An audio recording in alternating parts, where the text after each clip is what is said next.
The galaxy had been at peace for 50,000 years.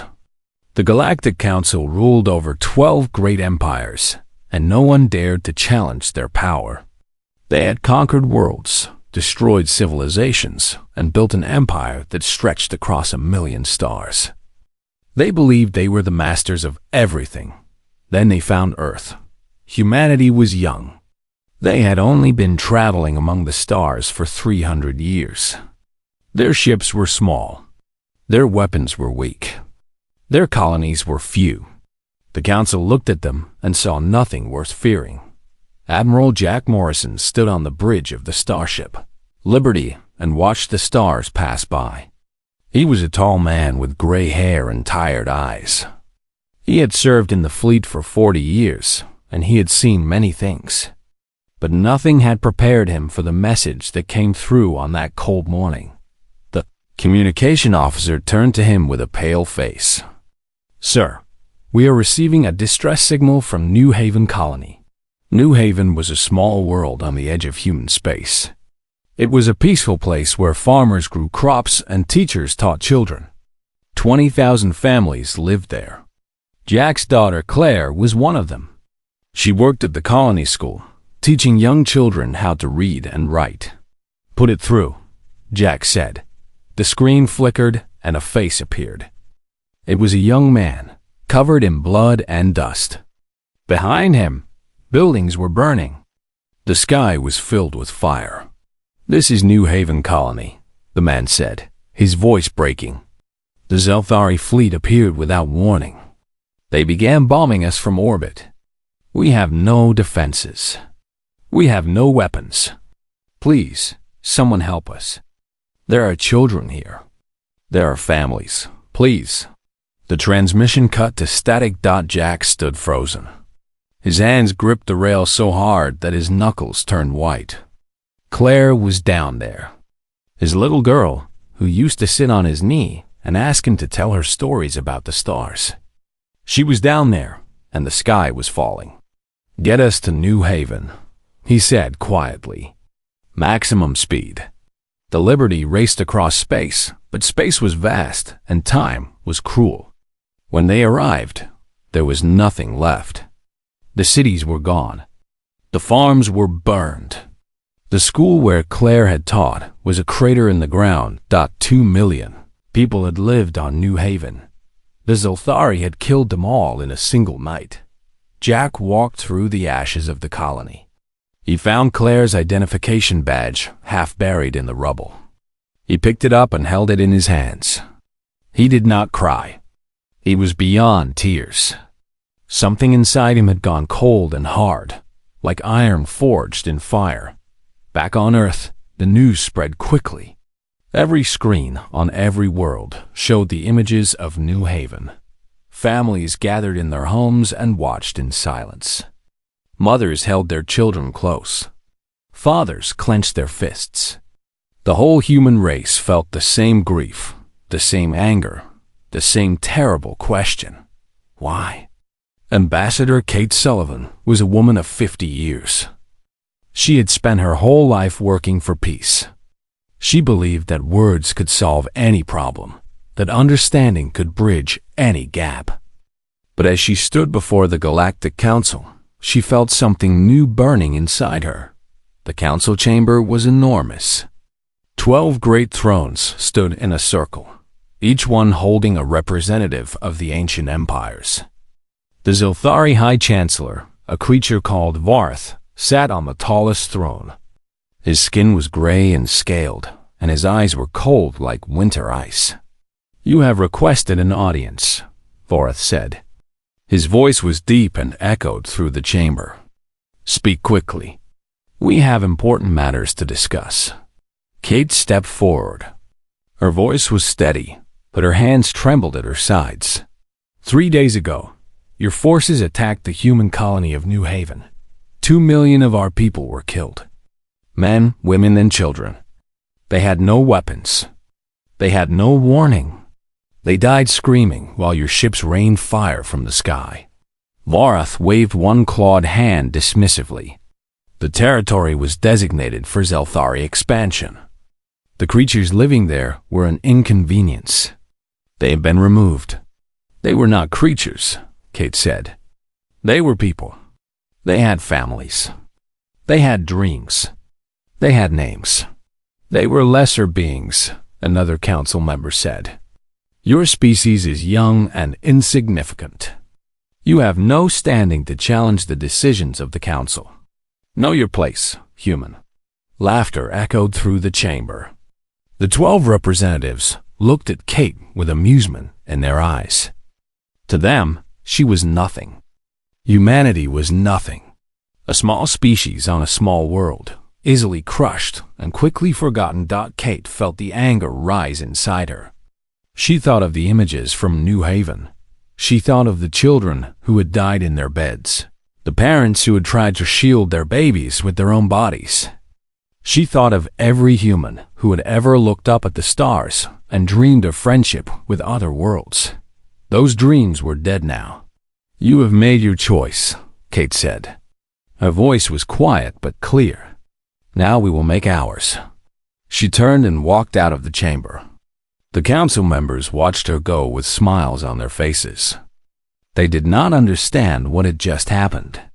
They did not realize that they had awakened something terrible. On Earth, the Parliament gathered in emergency session. Representatives from every nation sat together in the Great Hall. For the first time in human history, there were no arguments, no debates, no divisions. They were not Americans or Chinese or Russians or Brazilians. They were humans, and their family had been murdered. The vote was unanimous. War. Not against the Zelthari alone, but against the entire Galactic Council. Against every empire that had laughed at human grief. Against every civilization that had called them lesser beings. Admiral Morrison received his orders on the bridge of the Liberty. He read them once, then folded the paper and put it in his pocket, next to Claire's identification badge. Send a message to all human ships, he said. Tell them to prepare for war. Across the galaxy, human vessels began to move. They were few in number and small in size. But inside each one, men and women prepared themselves for battle with a determination the galaxy had never seen. The Council had made a mistake. They had looked at humanity and seen weakness. They had seen compassion and called it soft. They had seen love and called it foolish. They had seen grief and called it pathetic. They did not understand that these were not weaknesses at all. They were the source of humanity's greatest strength. The Zelthari had killed 2 million humans. Now, 8 billion more were coming for them, and they would not stop until the galaxy understood the price of innocent blood. The stars themselves seemed to grow cold as humanity prepared for war. Something had changed in the universe. Something had been broken that could never be fixed. The Galactic Council had ruled for 50,000 years. Their time was ending. The fall of the Zelthari Empire sent shockwaves through the galaxy. For the first time in 50,000 years, one of the great powers had been defeated. And it had been defeated by a species the Council had dismissed as primitive and insignificant. Fear spread like a virus through the remaining 11 empires. The Taraki were the first to break. Their ambassador arrived on Earth 3 days after Var's capture, begging for peace. He offered territories, resources, technology, anything humanity wanted. He fell to his knees before Ambassador Kate Sullivan and wept. "Please," he said, "we did not attack your colony. We only voted with the Council because we were afraid of the Zelthari. We never wanted war with your people." Kate looked at him with cold eyes. She thought of the Council chamber, where the Taraki representative had laughed at her grief. She thought of the children of New Haven, who had never laughed again. "You voted to approve the attack," she said. "You called us lesser beings. You did nothing to stop the massacre. Your hands are not clean." The ambassador trembled. "What do you want from us?" "Accountability," Kate replied. "You will provide the names of every official who supported the attack on New Haven. they will face trial. You will pay reparations to the families of the dead. You will teach your children what happened, so they never forget the cost of calling another species lesser. The Taraki agreed to every demand. 2 more empires surrendered within the week. The Villani and the Crothani sent their own ambassadors to Earth, offering the same terms. They had seen what happened to the Zelthari. They did not want to share that fate, but not all the council members were ready to admit defeat. 5 of the remaining empires formed a new alliance, determined to crush humanity once and for all. They gathered their fleets at a staging point beyond the Outer Rim, preparing for a massive assault on Earth itself. Admiral Jack Morrison received the intelligence reports on the bridge of his flagship. He studied the enemy positions with careful eyes. The combined fleet was enormous, over 100,000 ships from 5 different species. Against them, humanity had fewer than 10,000 vessels. They think numbers will save them, Morrison said. They still do not understand what they are fighting. He reached into his pocket and touched Claire's identification badge. He carried it everywhere now. It was a reminder of why he fought, why he could never stop, why he would never surrender. All ships, prepare for engagement, he ordered. We will meet them at the Velar Nebula. The dust clouds will limit their numerical advantage, and we will show them what humans can do when we fight for the ones we love. The Battle of the Velar Nebula would be remembered for 10,000 years. The human fleet entered the nebula first, hiding among the swirling clouds of gas and dust. Their ships were modified for this environment, equipped with sensors that could see through the interference. The enemy fleet followed blindly, confident that their greater numbers would ensure victory. They were wrong. Human ships struck from them, the shadows appearing without warning to destroy enemy vessels before vanishing back into the dust. They worked in small groups, communicating through methods the Council species could not detect. They adapted their tactics in real time, responding to every enemy move with speed and creativity. The Council fleet began to panic. Their commanders screamed orders that were ignored or misunderstood. Their soldiers fought without coordination, each species following its own doctrine. They had never learned to work together because they had never faced an enemy strong enough to require cooperation. Morrison watched the battle from his command center, tracking every engagement on his tactical display. He saw opportunities and issued orders with calm precision.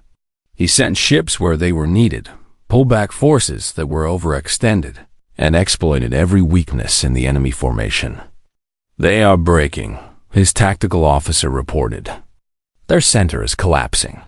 Push the advantage, Morrison said. But remember our rules of engagement. We do not destroy escape pods. We do not target medical ships. We are not murderers. Even in the heat of battle, humanity maintained its principles. They fought to win, but they fought with honor. They would not become the monsters they were fighting against. The Council fleet retreated in chaos. Over 40,000 enemy ships were destroyed. The rest fled in all directions, their alliance shattered. The 5 empires that had tried to crush humanity were now crippled and afraid. But Commander Nicole Grant discovered something even more important than military victory. Grant was an intelligence officer, trained to find secrets that others wanted to hide. During the battle, her ship captured an enemy data core from a destroyed Council command vessel. When she analyzed the data, she found records that made her blood run cold. The Council had done this before. Many times before. Over 50,000 years they had discovered 17 other young species. Species that had been curious and hopeful, reaching out to the stars for the first time. Species that had dreamed of friendship with their cosmic neighbors. The Council had destroyed them all. Grant found records of each genocide. The Kalori, a species of artists who had painted pictures of the cosmos. The Vanthari, a species of builders who had constructed beautiful cities. The Almari, A species of musicians whose songs had been heard across 100 worlds.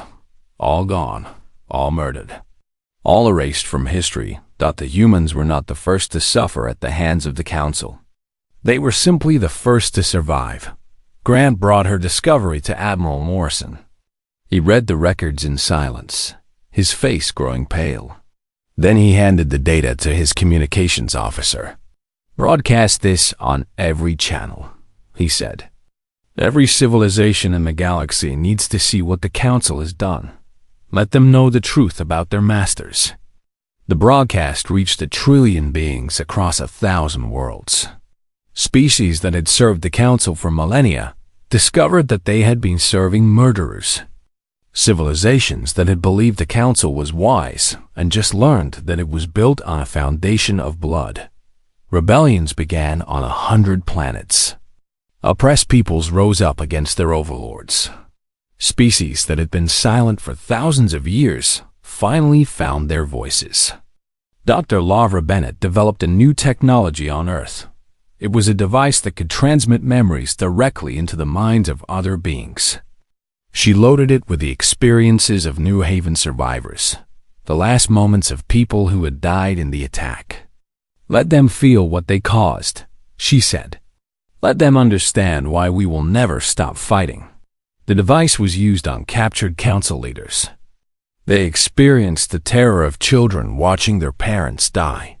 They felt the despair of families huddled together as fire fell from the sky. They understood, for the first time, what they had done. Some of them went mad. Others begged for forgiveness. All of them finally understood why humanity was so dangerous that it was not strength or technology or numbers that made humans terrifying. It was the depth of their love and the weight of their grief. On Earth, people gathered in public squares to watch the Council's empire crumble. They held photographs of their lost loved ones and wept with relief. Justice was finally being served. General Cole stood on a balcony overlooking one of these gatherings. He watched the faces of the crowd, saw the mix of grief and hope in their eyes. They had lost so much, but they had not lost their humanity. "We are winning," his aide said. "The Council is falling apart." "Yes," Cole replied. "But winning is not enough. We must build something better in its place. Otherwise, this war will have meant nothing." He looked up at the stars and thought about the future. A galaxy without the Council. A galaxy where a young species could reach for the stars, without fear of being destroyed. That was the future humanity was fighting for. And they were almost there. General Nathan Cole stood in the war room deep beneath the mountains of Earth. Screens covered every wall, showing maps of the galaxy, positions of enemy fleets, and reports from 100 different sources. He had not slept in 3 days, but his mind was sharp and clear. "Show me everything we know about the Council," he said. His team worked quickly. Images appeared on the main screen. 12 species, 12 empires, 12 different ways to fight and die. The Council had ruled the galaxy for 50,000 years. They had destroyed 17 other species who had dared to resist them. They believed they could not be defeated. Nathan studied each species carefully. He learned their strengths and their weaknesses. He learned how they thought, how they fought, how they made decisions. And slowly, a plan began to form in his mind. "They think we are weak," he said to his officers. "They think compassion is a flaw. They think love makes us soft. They are wrong." Dr. Laura Bennett entered the room. She was a small woman with short brown hair and glasses that always seemed to be sliding down her nose. She carried a folder filled with papers and held it out to Nathan. "Project Prometheus is ready," she said. "We have weapons designed for each Council species. We know their biology, their technology, their tactics. We have been studying them since we first made contact." Nathan opened the folder and looked through the pages. He nodded slowly. "They thought we trusted them," he said. "They thought we believed their lies about friendship and cooperation. But we never trusted them. Not for a single day. Humanity had been preparing for this war since they first discovered they were not alone in the universe. They had built weapons in secret facilities on hidden moons. They had trained soldiers in places no one knew existed. They had developed technology that they never revealed to the Council. The aliens believed they knew everything about humanity. They knew nothing. Commander Ryan Peters led the first strike force toward the Zelthari border. His fleet was small compared to the enemy, just 40 ships against an empire of thousands. But these were not ordinary ships. Ryan stood on the bridge of his vessel, the Defiance, and watched the stars streak past. He was a young man, only 32 years old, but his eyes were old with grief. His sister had lived on New Haven. She had been a nurse at the colony hospital. She had died trying to save children from a burning building. "All ships report status," he said. One by one, his captains checked in. They were ready. They were angry. They were human. The Zelthari border station appeared on the sensors. It was a massive structure, bristling with weapons and shields. Thousands of Zelthari soldiers waited inside. They had been warned that humans might attack, but they were not worried. Their technology was superior. Their numbers were greater. They believed victory was certain. They were wrong. Ryan's ships did not attack in formation like the Council fleets. They moved in patterns that no computer could predict. They darted and weaved, appeared and disappeared, struck from angles that seemed impossible. The Zelthari defense systems could not track them. "What are they doing?" The Zelthari commander shouted. "This makes no sense." Their tactics follow no logic. But there was logic in what the humans did. It was the logic of desperation, of creativity, of a species that had learned to survive against impossible odds. Humans did not fight like machines. They fought like poets and painters, like dreamers and lovers. They improvised. They adapted. They surprised. The border station fell in less than an hour. News of the victory spread through human space. For the first time since New Haven, people began to hope. Maybe they could fight. Maybe they could win. Maybe the Council was not as powerful as everyone believed. But the war was only beginning. Lieutenant Amy-chan piloted her cruiser through the wreckage of a Zelthari supply convoy. Her ship was damaged, trailing smoke and fire through the vacuum of space. Her crew was dead. She was alone. Ahead of her, she could see the Zelthari command station. It was the center of their operations in this sector. If it fell, their entire fleet would be crippled. Amy's weapons were gone. Her engines were failing. She had nothing left but her ship and her will.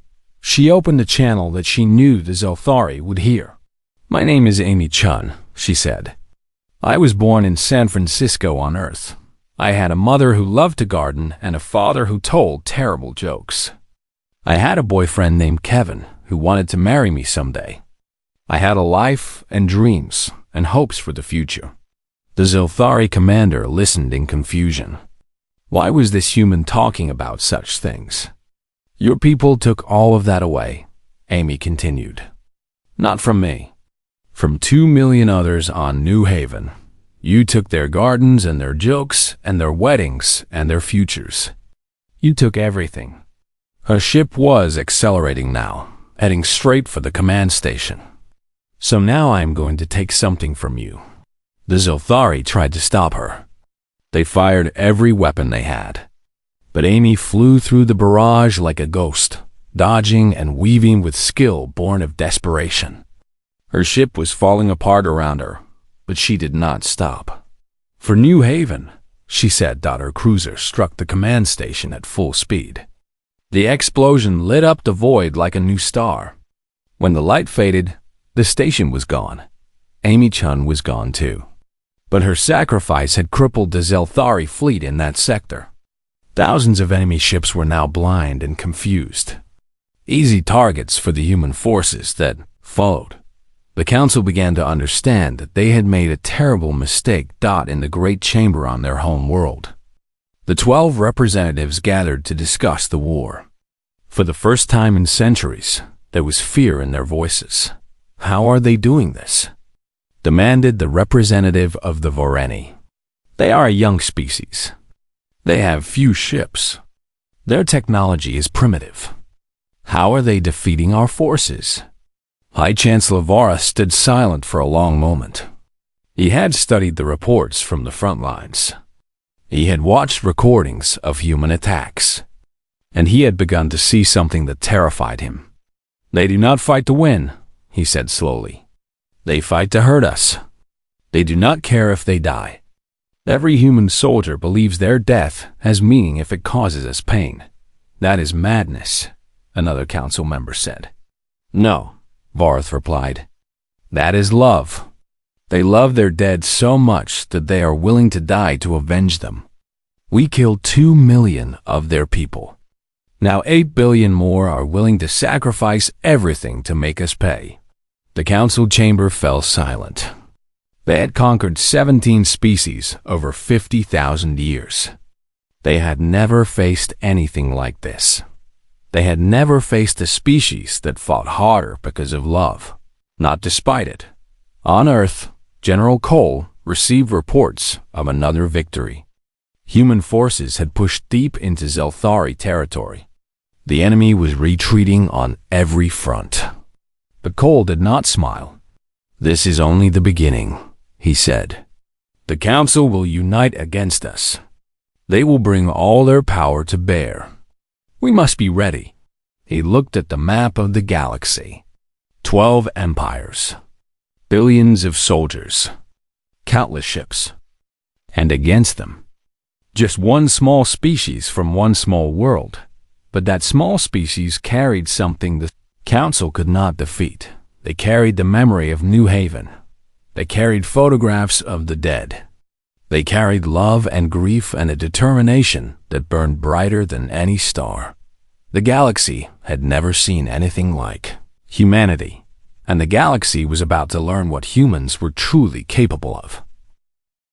The Galactic Council met in emergency session for the 3rd time in a single week.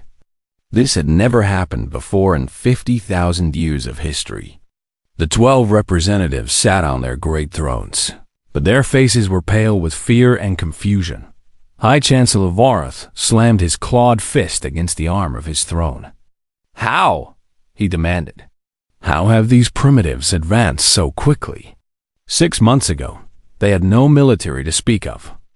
Now they are pushing into our core territories. The answer came from an unexpected source.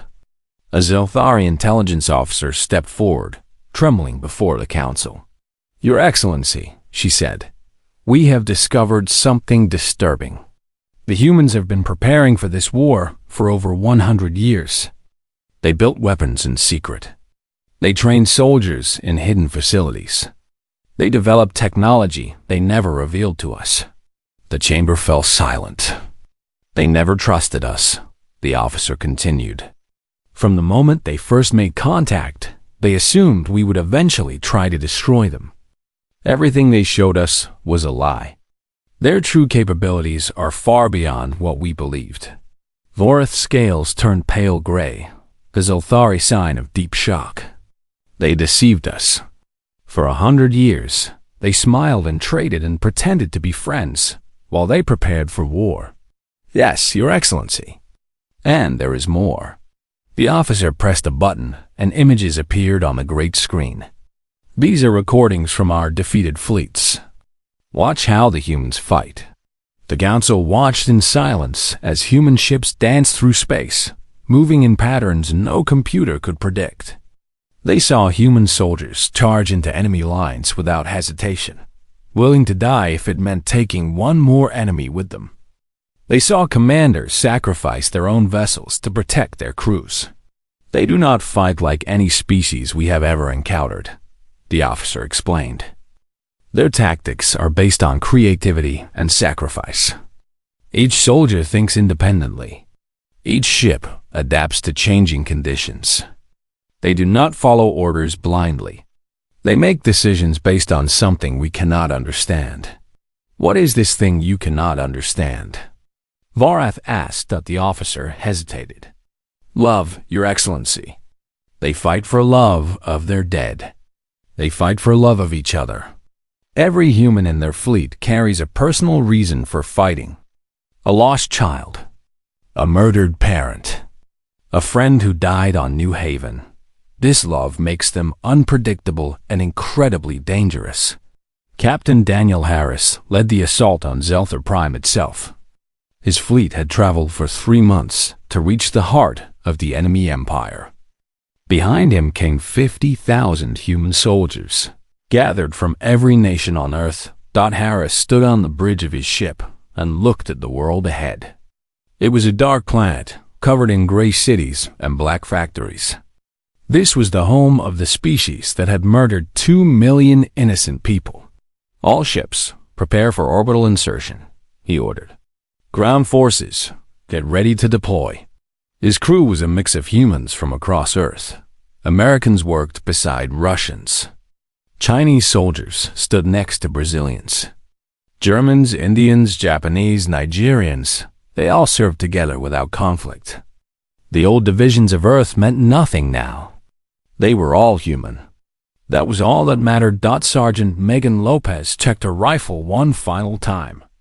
She was a small woman with dark hair tied back in a tight braid. On her chest, she wore a photograph of her brother Tony. He had been a cook on New Haven, famous for his tamales.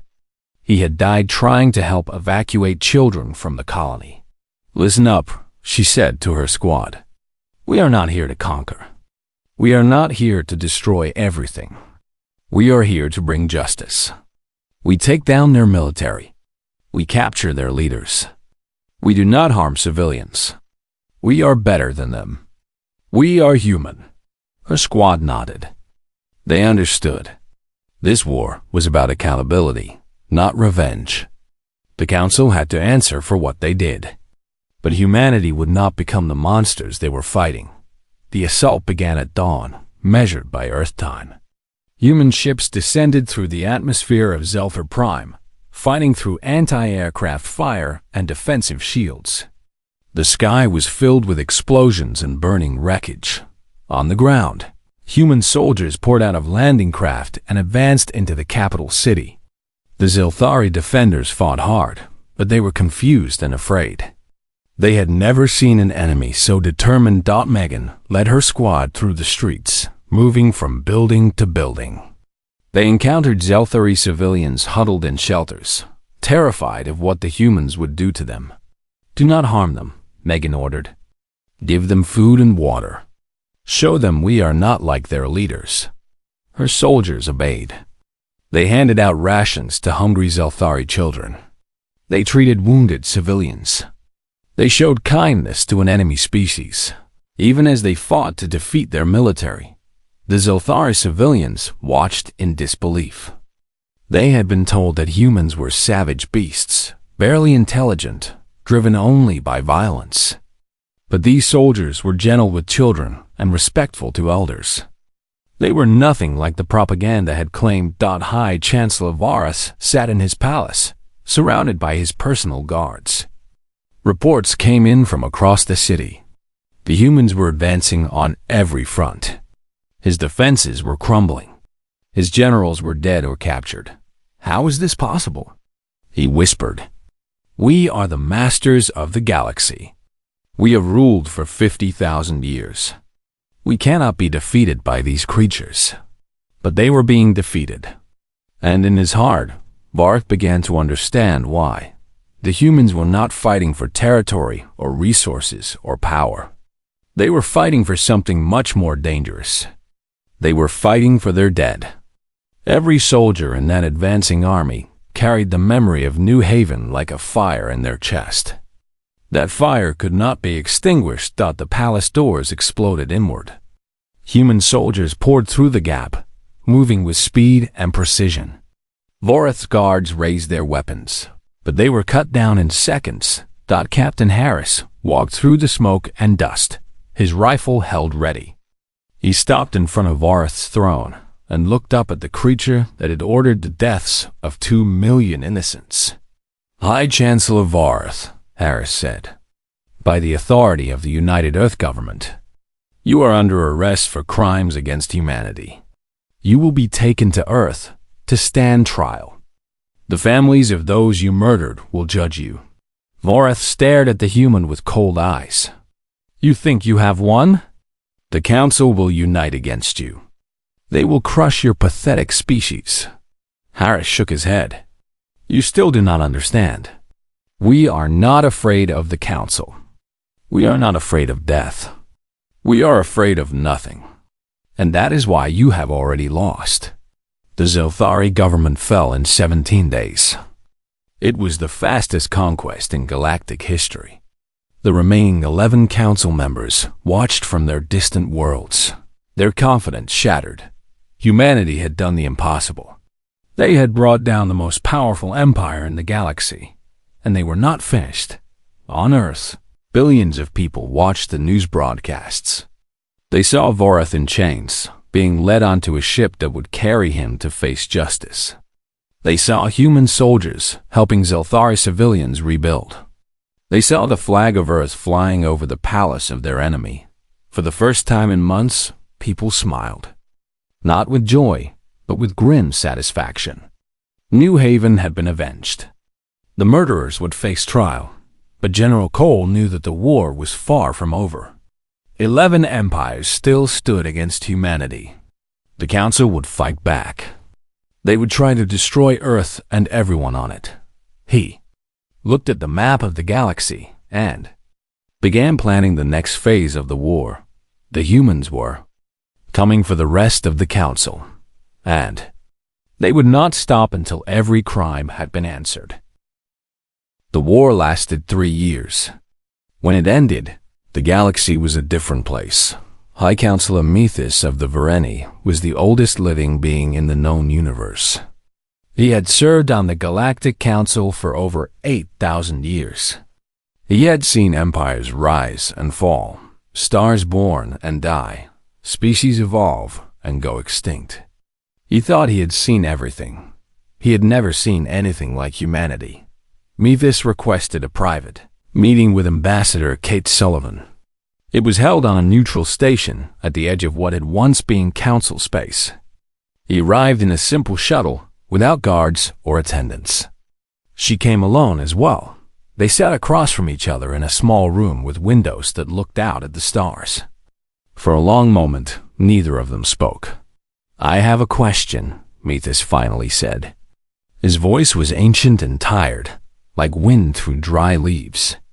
I have spent 3 years trying to understand your species. I have studied your history, your art, your science.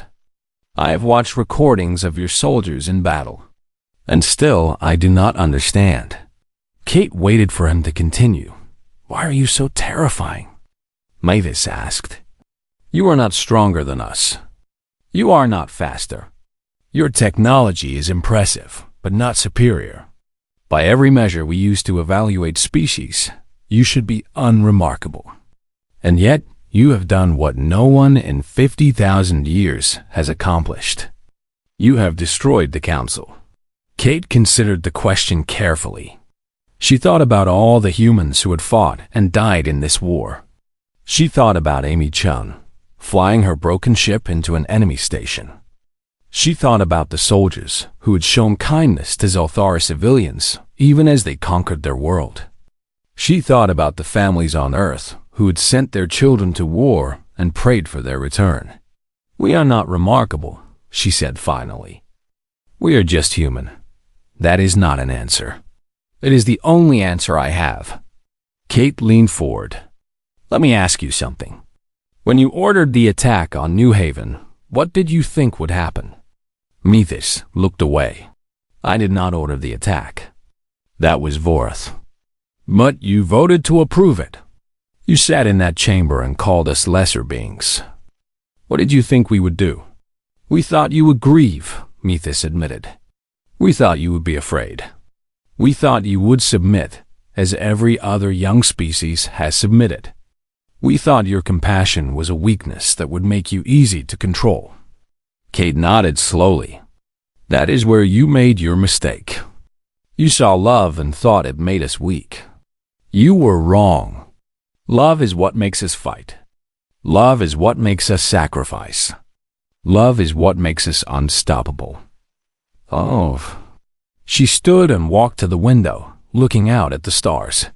A human will walk into certain death to protect a stranger's child. They will cross the galaxy to avenge a sister they never knew. They will endure any pain, face any enemy, sacrifice anything for the people they love. You cannot defeat that. You cannot break it. You can only make it stronger. Methys was silent for a long time.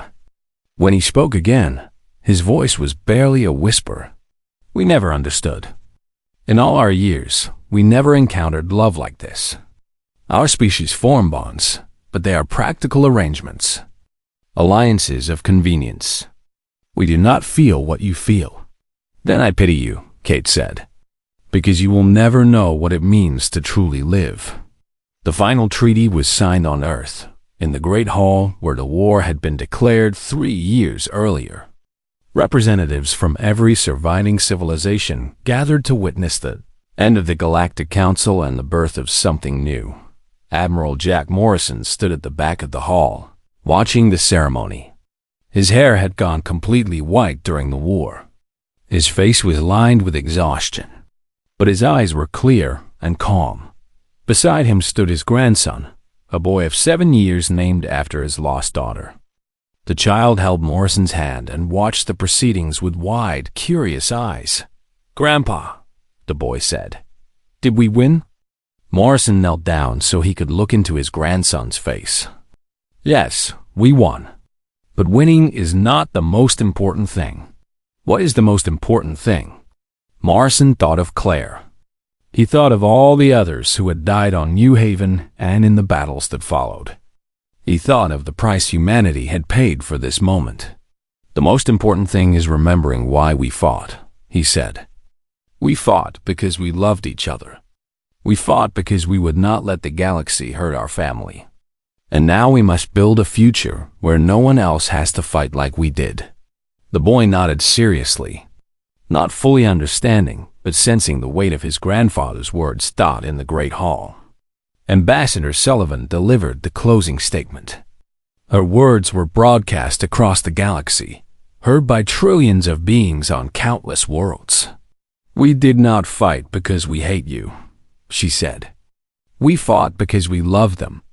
We fought for the children of New Haven who will never grow up. We fought for the parents who died protecting their families. We fought for everyone who was taken from us." She paused, looking out at the gathered representatives. Many of them could not meet her eyes. But hatred does not end hatred. Violence does not end violence. The council is gone, but its shadow will linger unless we choose to be better. Today, we are creating something new. An alliance built on equality, on accountability, on the understanding that every species has value. No one will be called lesser. No one will be exterminated for being young or different or in the way. She took a deep breath. Remember New Haven. Remember the 17 species the Council destroyed. Remember the cost of cruelty and arrogance. And let us build a galaxy where such things never happen again. The treaty was signed. The Galactic Council was officially dissolved. In its place, a new organization was formed, with humanity as one voice among many. Months later, Admiral Morrison stood on the rebuilt colony of New Haven. The cities had been reconstructed. New families were arriving every day, ready to make their homes on a world that had been reborn from ashes. He walked to a small park in the center of the main city. There, a monument had been built to honor the 2 million who had died. The names were carved into black stone, stretching across walls that seemed to go on forever. Morrison found Claire's name and touched it gently. "We did it," he said quietly. "We made them pay. And we built something better. I hope you would be proud." The sun was setting, painting the sky in shades of gold and purple. Children played in the grass nearby, their laughter echoing through the park. They did not know what had happened here. They only knew that this was their home now. That was as it should be. The future belonged to them. Morrison watched them play for a long time. Then he turned and walked away, leaving Claire's name behind, but carrying her memory in his heart. The galaxy had learned its lesson. Humanity had shown them the power of love, the strength of grief, and the terrible cost of underestimating the human heart. For the first time in 50,000 years, the stars were at peace. And somewhere in that vast darkness, new species were being born. They would look up at the night sky and wonder if they were alone. They would reach out with hope and curiosity, searching for friends among the cosmos. And this time, when they made contact, they would find allies waiting for them. They would find a galaxy that remembered its mistakes. They would find humanity standing guard against the darkness, ready to protect, ready to remember, ready to love. The end.